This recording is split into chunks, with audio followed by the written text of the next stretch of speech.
All right, we want to follow up to an earlier conversation we were having about leaks. The New York Times is now reporting that President Trump asked James Comey to shut down the federal investigation into Michael Flynn, the former national security advisor, during an Oval Office meeting in February. That's according to a memo that Mr. Comey wrote shortly after the meetings, per the Times. But we have a response now from our John Roberts sent this to us. I'll read it very quickly. On background, while the president has repeatedly expressed his view that General Flynn is a decent man who served and protected our country, the president has never asked Mr. Comey or anyone else to end any investigation, including any investigation involving General Flynn.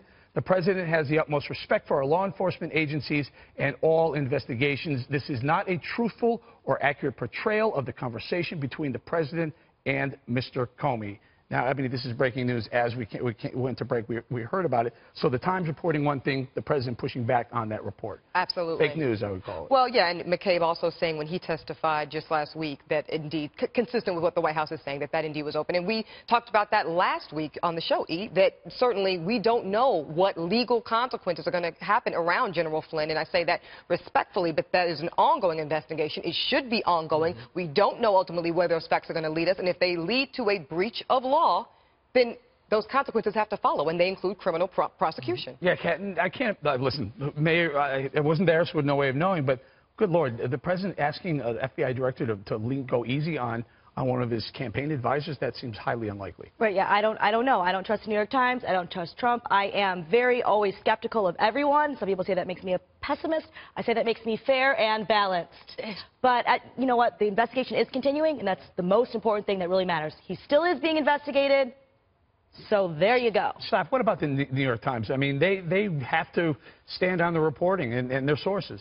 Yeah, they do. And look, we've seen this with the Post, where they're saying the #2 man at the Department of Justice threatened to resign, only they can't name anybody he threatened to resign to. And that very person, the Deputy Attorney General, has said he didn't offer to resign. So there's all kinds of interesting reporting. On this one, I just love Jim Comey. He goes and has an intimate dinner with the president, and the president brings it up in an interview.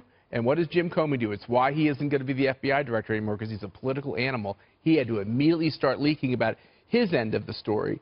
And, you know, we just want something better than that in our FBI director. We don't want somebody who's trying to weasel his way into every story. And this is what this sounds like again. He always wants to be the Elliot Ness. And really, he's the dirty leaker. You know, what do you think about this, Doc? What I like it's buttoned up. The president issued a statement. He was very clear. He was very precise with this versus some of the stuff that's off the cuff. This is not off-the-cuff stuff that you can deal with. He's sticking to what is factual here. And as long as he does that, I think in the grand scheme of things, as this plays out, he's well served. Yeah, I think there's just a lot of unanswered questions around several things the president has done. But on this one, Eric, I cannot see him at this point in the game risking that much politically or otherwise around General Flynn. I just can't see it. Mike, Matt, anyway. Yeah, exactly. And here's a key excerpt from the piece. Quote, Mr. Comey was known among his closest advisors to document conversations that he believed would later be called into question, according to two former confidants. This is what I'm talking about. Yep. You know, these unnamed sources that keep on drumming up and up again. Is this a way to be reporting the news as important and vital to the national security as this news has been? It really depends on what it is they're covering. But some of these questions, when you're basically questioning somebody's, like, whether or not they committed treason, which is what some people are saying with Mike Flynn, these questions are so serious. When you say you level these types of charges against the President of the United States, we need more than just, we heard from a guy who talked to a guy. And I think that's one of the reasons why the people across this country are starting to read these articles less. And they're looking at other places to get the facts. It's really the media's own fault. People keep saying fake news. I'm fine with that. But the idea is this. They have a liberal bent. Let's face it. They take one side in the political fight. They take the left side. And the American people know it. The test is this: on an ordinary day, this would be huge news. My guess is along what Matt said, the base of Trump supporters and back to the average American, they're not going to pay attention to this because they're getting worn out of charge after charge after charge. Something like this, of the president trying to tamp this down, usually would be a big news story. In consideration of the other things, it's not. And that's the problem. And that's the problem, Dom. At this point, everyone is going to their respective corners, whether that be literal right or left, and no one's having a conversation about national security, about whether or not there was a criminal breach that needs to be prosecuted or anything like that. You know, the most important thing to me is that this investigation keeps going. What's the issue?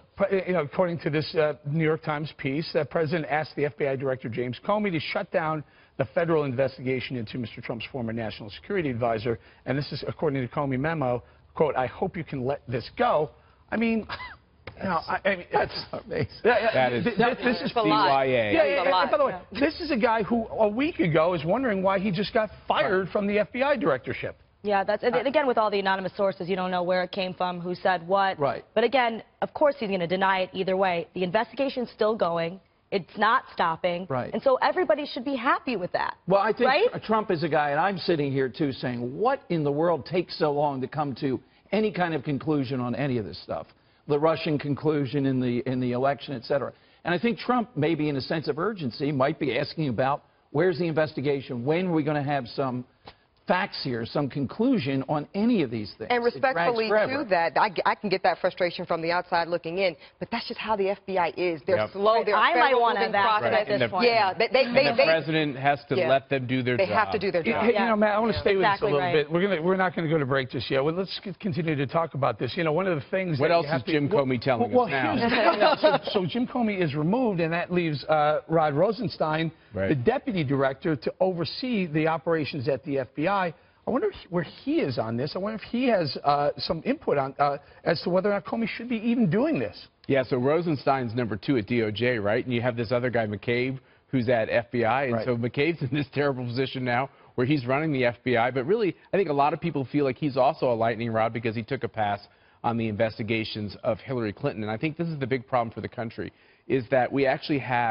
do have an FBI that's a little compromised because people have lost confidence. Comey lurched left, he lurched right, he looked political during the campaign. The people around him were obviously giving him that advice. Now he has cover his you-know-what memo so that if something goes down, he can look like the good guy in the end. He's now going to prosecute Donald Trump in the press, just like he's done Mike Flynn, just like he's done other people who have crossed him. This sounds like the old days of J. Edgar Hoover. It's not what we need as a country. And let's go get somebody good to run the FBI. Let me bring our attorney in this a little bit. You know, this level of accusation, I would assume, would check the box for obstruction of justice if true. Certainly. From Trump's, if the allegation is true from Donald J. Trump, that would be in the highest form. And see, again, this is that type of allegation, this type of cloud that will be hovering until this is resolved definitively around whether or not he did this or he didn't. And it's the kind of thing that if you're an anti-Trump person, you love this. This is great. This is, you know, more fuel for that fire of he's not to be trusted. He doesn't understand this constitutionality war that we're all at. It's more of that. But if it's not true, Eric, then it's more false alarm. It's more false alarm and more undermining of where we really should be talking about. Because I'm very concerned about what General Flynn did, and I want to know factually what he did. I'm unconcerned with the politics around this at this point. Maybe there was something in the middle. Maybe Trump just said, you know, do you like me? Or what? How do you feel? Who knows?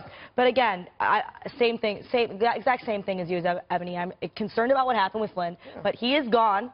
All right, and they are still investigating, and nobody wants to bring that up and be like, oh, well, that's good. The world's actually not falling down right now. Things are actually still moving forward. And Dominic, one of the things, you know, there are two separate issues here. What did Flynn do, and was it illegal or improper or unethical? And what were the effects? And what happened afterwards? In other words, what was the investigation? Did anyone try and inhibit the investigation or not? And a lot of times, those are the things that are more damaging than the actual occurrence of what happened. It's back to the obstruction. And Trump likes Flynn, it's obvious, and he said he's liked him. That's why I like this statement. He said, I still like the guy, but there's nothing that I would have done here. There's nothing that happened here.